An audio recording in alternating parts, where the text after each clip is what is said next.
Hi, my name is Ned Patton. I've been building or rebuilding every house I've ever owned. This is number 6. Today I'm going to tell you how to remove an individual ceramic tile and replace it if one gets broken or damaged, or you just need to replace one. There's the broken tile.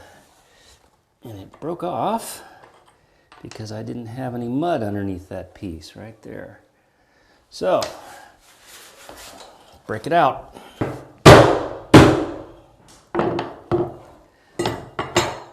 And it popped loose pretty easy. Came up? Yep, popped loose pretty easy. There we go.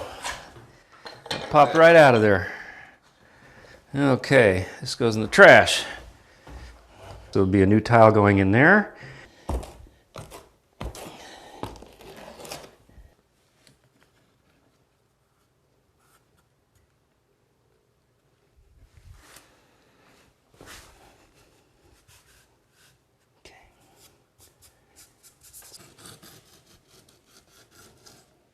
Gotta make sure I get all the gray mud out of here, because when I go to grout, I don't want little gray lines to show. I just showed you how to replace a ceramic tile if one gets damaged. How to remove it, how to finish the floor, get it ready to go, and how to put it back in so that it matches the rest of the tile.